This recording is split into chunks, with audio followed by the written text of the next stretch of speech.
Hello friends, civil service കോച്ചിങ്ങിനെ പറ്റി പലരും പറയാത്ത ചില സീക്രട്ടുകൾ തുറന്നു പറയാൻ വേണ്ടിയിട്ടാണ് ഇന്നത്തെ വീഡിയോ. ഇത് ജനറലി നിങ്ങൾ അറിഞ്ഞിരിക്കണം എന്ന് ഞങ്ങൾക്ക് ആഗ്രഹമുള്ള കാര്യങ്ങളാണ്. പലരുടെയും സംശയമാണ് എത്രാമത്തെ വയസ്സ് മുതൽ സിവിൽ സർവീസ് ക്ലാസ്സുകൾ, കോച്ചിങ് ക്ലാസ്സുകൾ സ്റ്റാർട്ട് ചെയ്യണം എന്നുള്ളത്. 21ാമത്തെ വയസ്സ് മുതൽ നമുക്ക് എക്സാം എഴുതാൻ പറ്റും. UPSCയുടെ റൂൾസ് അനുസരിച്ച് മിനിമം 21 വയസ്സുള്ള ഒരാൾക്ക് സിവിൽ സർവീസ് എക്സാം എഴുതാം. അപ്പോൾ 21ാമത്തെ വയസ്സിൽ നമ്മൾ എക്സാം എഴുതണമെങ്കിൽ കോച്ചിങ് നമ്മൾ 21ാമത്തെ വയസ്സിൽ സ്റ്റാർട്ട് ചെയ്താൽ മതിയോ? പോരാ, അതിനെക്കാളും ഒരല്പം നേരത്തെ നമ്മൾ തുടങ്ങിയിരിക്കണം. എന്നാൽ മാത്രമേ നമുക്ക് 21ൽ എഴുതാൻ പറ്റുള്ളൂ. അപ്പോൾ 21ാമത്തെ വയസ്സിൽ എക്സാം എഴുതുന്ന ഒരാൾ ആ വർഷം തന്നെ പാസ്സാവണം, അല്ലെങ്കിൽ ഏറ്റവും ഏർലി ഏജിൽ തന്നെ സക്സസ്ഫുൾ ആവണം, ഈ ഒരു എക്സാം എഴുതി പാസ്സാവണം, സർവീസിലേക്ക് വരണം, ആദ്യത്തെ ചാൻസിൽ തന്നെ പാസ്സാവണം എന്നൊക്കെയുള്ള ചില ആഗ്രഹങ്ങളാണ് ചെറിയ വയസ്സിൽ തന്നെ സിവിൽ സർവീസ് ക്ലാസ്സുകൾ അറ്റൻഡ് ചെയ്യാൻ വേണ്ടിയിട്ട് പലരെയും പ്രേരിപ്പിക്കുന്നത്. അപ്പോൾ ഈ ചെറിയ വയസ്സ്, അല്ലെങ്കിൽ എത്ര വയസ്സ് മുതൽ ഇത് പഠിച്ചു തുടങ്ങാം എന്നതൊരു ക്വസ്റ്റ്യനാണ്. ഒന്നാമത്തെ കാര്യം, നമ്മൾ സാധാരണ ഒരുപാട് ആൾക്കാരെ കാണുന്നതാണ് 4ാം ക്ലാസ്സിലും 5ാം ക്ലാസ്സിലും 6ാം ക്ലാസ്സിലൊക്കെ പഠിക്കുന്ന കുട്ടികളുടെ പാരൻസ് വന്നിട്ട് ക്ലാസ്സുകളുണ്ടോ എന്ന് ചോദിക്കുന്നത്. ഈ വരുന്ന ആളുകൾ രണ്ട് രീതിയിലുള്ള ആളുകളാണ്. ഒന്നുകിൽ സ്റ്റുഡൻസ് തന്നെ, അതായത് കുട്ടികൾ തന്നെ, കാൻഡിഡേറ്റ്സ് തന്നെ സ്വയം താല്പര്യത്തിൽ വരുന്നവരായിരിക്കാം. എനിക്ക് കളക്ടർ ആവണം, എനിക്ക് കമ്മീഷണർ ആവണം എന്നൊക്കെ അവർ ആഗ്രഹത്തിൽ വരുന്നവരായിരിക്കാം.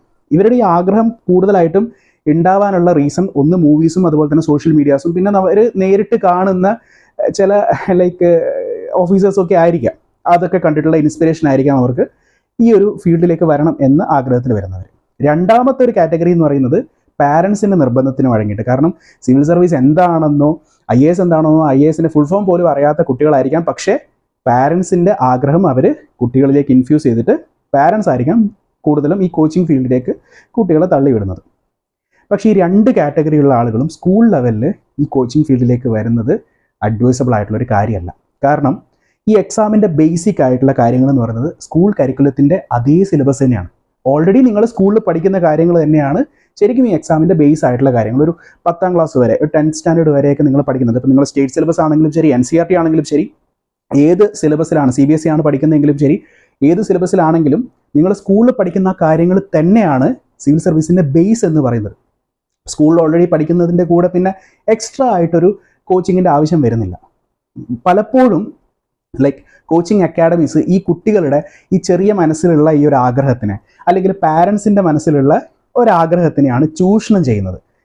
ക്ലാസ്സുകളുണ്ട്, ഫൗണ്ടേഷൻ ക്ലാസ്സുകളുണ്ട്, 1 മാസം 2 മാസമൊക്കെ ക്ലാസ്സുകളുണ്ട്, വെക്കേഷൻ ക്ലാസ്സുകൾ, അല്ലെങ്കിൽ ഒരു വർഷത്തേക്കുള്ള ക്ലാസ്സുകളുണ്ട് സൺഡേസിൽ മാത്രമായിട്ട് എന്ന രീതിയിൽ. ഫൗണ്ടേഷൻ ക്ലാസ്സുകൾ ഞങ്ങളും ഇവിടെ കണ്ടക്ട് ചെയ്തിട്ടുണ്ട്, സൺഡേസിൽ മാത്രമുള്ള ഫൗണ്ടേഷൻ ക്ലാസ്സുകൾ. പക്ഷേ ഞങ്ങൾ ഒബ്സർവ് ചെയ്തിട്ടുള്ള ഒരു കാര്യം എന്ന് പറഞ്ഞു കഴിഞ്ഞാൽ, ഈ സൺഡേസിൽ മാത്രമായിട്ട് ക്ലാസ്സിന് വരുന്ന കുട്ടികൾ ഗ്രാജ്വലി അവർക്ക് ഈ ഒരു ഫീൽഡിനോടുള്ള താല്പര്യം കുറഞ്ഞു വരുന്നു എന്നുള്ളതാണ്.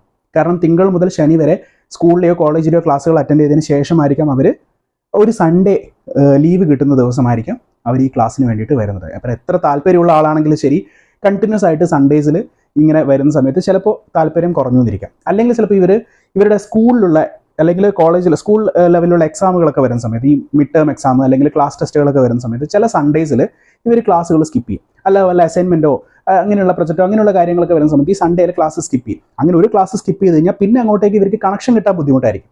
അങ്ങനെ ഗ്രാജ്വലി ഇതിനോട് താല്പര്യം കുറഞ്ഞു വരുന്നതായിട്ടും കാണാറുണ്ട്. സോ ഇത്തരത്തിലുള്ള ഒരു സെനാരിയോ ഉള്ളത് കൊണ്ട് ഞങ്ങൾ ഈ ഫൗണ്ടേഷൻ ക്ലാസ് കംപ്ലീറ്റ് ആയിട്ട് ഷട്ട് ഡൗൺ ചെയ്തു. ഫൗണ്ടേഷൻ എന്ന് പറയുന്നത് സൺഡേസിലുള്ള ക്ലാസ് കംപ്ലീറ്റ് ആയിട്ട് ഞങ്ങൾ ഷട്ട് ഡൗൺ ചെയ്തു. അതുപോലെ തന്നെ ഞങ്ങളൊരു സ്ട്രിക്റ്റ് ആയിട്ടുള്ള കാര്യം വെച്ചു, 10th സ്റ്റാൻഡേർഡിന് താഴേക്കുള്ളവർ, അല്ലെങ്കിൽ 11th standard, minimum 11th standard ഉള്ളവർക്ക് മാത്രമേ അഡ്മിഷൻ കൊടുക്കുന്നുള്ളൂ എന്നുള്ളത്. കാരണം 10th സ്റ്റാൻഡേർഡ് വരെ നിങ്ങൾ സ്കൂളിൽ പഠിക്കുന്ന സ്കൂൾ സിലബസിലുള്ള, സ്കൂൾ കരിക്കുലത്തിലുള്ള കാര്യങ്ങൾ അത് തന്നെയാണ് സിവിൽ സർവീസിന് വരുന്നത്. പിന്നെ അതിന് സെപ്പറേറ്റ് ആയിട്ട് നമ്മളൊരു കോച്ചിങ് കൊടുക്കേണ്ട ആവശ്യമില്ല. പിന്നെ മാത്രമല്ല, ഈ സിവിൽ സർവീസിൻ്റെ സിലബസോ അല്ലെങ്കിൽ ഫൗണ്ടേഷൻ ക്ലാസ്സുകളാണെങ്കിൽ തന്നെ പറയുന്ന പല കാര്യങ്ങളും ഇത് ഗ്രാസ്പ് ചെയ്യാനുള്ളൊരു കപ്പാസിറ്റി സ്റ്റുഡൻസിന് ഇപ്പോഴും വന്നിട്ടുണ്ടാവില്ല. പിന്നെ മാത്രമല്ല, അവരെ ഒരു ഇവോൾവിങ് സ്റ്റേജാണ്, അവരുടെ ഒരു ഗ്രോയിങ് സ്റ്റേജാണ്. ഈ ഒരു സ്റ്റേജിൽ അവർ ഏത് ഫീൽഡിലേക്ക് പോകണം എന്നുള്ളത് ഇപ്പോഴും അവരൊരു സ്റ്റേബിൾ ആയിട്ടുള്ള ഒരു ഡിസിഷനിലേക്ക് എത്തിയിട്ടുണ്ടാവില്ല.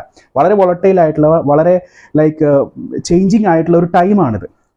ഇന്ന് അവർക്ക് ഇതാണ് ആഗ്രഹമെങ്കിൽ നാളെ വേറെ എന്തെങ്കിലും ആയിരിക്കും ആഗ്രഹം. സോ ഇപ്പം തന്നെ നമ്മൾ ആ ഒരു ഫീൽഡിനെ സെറ്റ് ചെയ്ത് വെക്കുന്നത് ശരിക്കും പറഞ്ഞാൽ കുട്ടികളോട് ചെയ്യുന്നൊരു ക്രൂരതയാണ്. അപ്പം അതുകൊണ്ട് തന്നെ സ്കൂൾ ലെവലിൽ ഈ കോച്ചിങ്ങിന് ഇറങ്ങുക എന്ന് പറയുന്നത് ഒരല്പം സാഹസമായിട്ട് തന്നെ നിങ്ങൾ കൺസിഡർ ചെയ്യുക. മിനിമം ഒരു +1 ലെവലിലെങ്കിൽ എത്തിക്കഴിഞ്ഞാൽ മാത്രമേ കോച്ചിങ് ഫീൽഡിലേക്ക് വരേണ്ട ആവശ്യമുള്ളൂ. അപ്പോൾ ഈ ചെറിയ വയസ്സിൽ തന്നെ ഈ ഒരു ആഗ്രഹമുള്ള കുട്ടികൾ എന്താണ് ചെയ്യേണ്ടത്? വെറുതെ ഇരുന്നാൽ മതിയോ +1 വരെ? അല്ലെങ്കിൽ ബാക്കി പലരും കോച്ചിങ്ങിന് പോകുന്നുണ്ട്, ഞാൻ മാത്രം പോകാതിരുന്നതുകൊണ്ട് ഞാൻ ഈ കോമ്പറ്റീഷനിൽ ബാക്കൗട്ടായി പോകുമോ എന്നൊക്കെ ചിന്തിക്കുന്ന ആൾക്കാരുണ്ടാവാം. എന്താണ് ശരിക്കും നിങ്ങൾ ഈ ഒരു ടൈമിൽ ചെയ്യേണ്ടത്. 2 കാര്യങ്ങൾ മാത്രം നിങ്ങൾ ശ്രദ്ധിച്ചാൽ മതി. ഒന്നാമത്, സ്കൂളിൽ നിന്ന് പഠിപ്പിക്കുന്നത് എന്താണോ, സ്കൂളിൽ നിന്ന് നിങ്ങൾക്ക് കിട്ടുന്ന സിലബസിലുള്ള എന്താണോ പഠിപ്പിക്കുന്നത് അത് നല്ല ഡീറ്റെയിൽ ആയിട്ട് തന്നെ വളരെ തറവായിട്ട് പഠിക്കുക.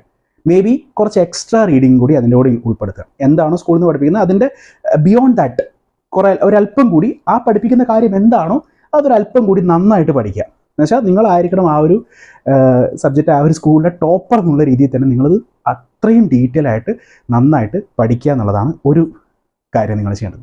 രണ്ടാമത്തെ കാര്യം എന്ന് പറയുന്നത് ന്യൂസ് പേപ്പറാണ്. ന്യൂസ് പേപ്പർ ഇംഗ്ലീഷ് തന്നെ വേണം നിർബന്ധമില്ല, പക്ഷേങ്കിൽ ഇംഗ്ലീഷ് ന്യൂസ് പേപ്പർ ആണെങ്കിൽ കുറച്ചും കൂടി നല്ലത്. അല്ലെങ്കിൽ നിങ്ങൾക്ക് മലയാളം ന്യൂസ് പേപ്പറും പ്ലസ് ഇംഗ്ലീഷും കൂടി ചേർത്ത് നിങ്ങൾക്ക് വായിക്കാം. അങ്ങനെയാണെന്ന് വെച്ച് കഴിഞ്ഞാൽ നിങ്ങൾക്ക് കൺസെപ്റ്റ് മലയാളത്തിൽ മനസ്സിലാവുകയും ചെയ്യും.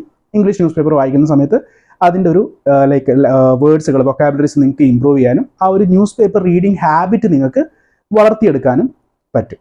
കാരണം ഇംഗ്ലീഷ് ആദ്യം തന്നെ വായിച്ചു കൂടായികയല്ല, പക്ഷേ ചിലപ്പോൾ നിങ്ങൾക്ക് ന്യൂസിലുള്ള കാര്യങ്ങൾ എന്താണെന്ന് മനസ്സിലാക്കിയെടുക്കാൻ ചെറിയ വയസ്സിൽ ചിലപ്പോൾ പറ്റിക്കൊള്ളണമെന്നില്ല, കുട്ടികൾക്ക് ചിലപ്പോൾ പറ്റിക്കൊള്ളണമെന്നില്ല. അതുകൊണ്ടാണ് ഒരു മലയാളം ന്യൂസ് പേപ്പർ വായിക്കുക, പ്ലസ് അതിൻ്റെ കൂടെ ഹിന്ദുവോ ഇന്ത്യൻ എക്സ്പ്രസ്സോ പോലുള്ളൊരു ഇംഗ്ലീഷ് ന്യൂസ് പേപ്പറും കൂടി വായിക്കുക.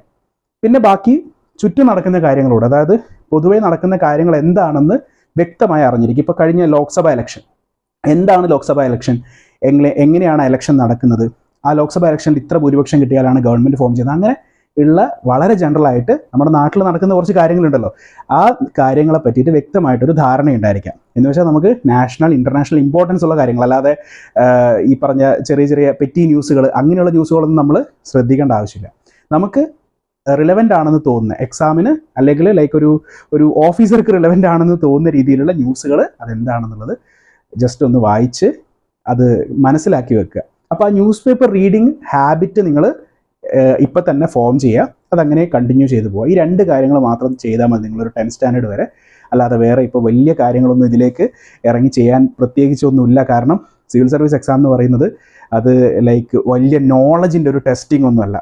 ഓക്കെ, വളരെ ലൈക്ക് റിയൽ ലൈഫുമായിട്ട് വളരെ അടുത്ത് നിൽക്കുന്ന ആൾക്കാരുടെ ആ ഒരു ആപ്റ്റിറ്റ്യൂഡൊക്കെ ടെസ്റ്റ് ചെയ്യുന്ന ഒരു എക്സാമാണിത്. അതുകൊണ്ട് തന്നെ നിങ്ങൾ ഐൻസ്റ്റീൻ ലെവലിൽ ലൈക്ക് നോളജ് കളക്ട് ചെയ്യേണ്ട ആവശ്യമൊന്നും നിങ്ങൾക്ക് ഇവിടെ വരുന്നില്ല.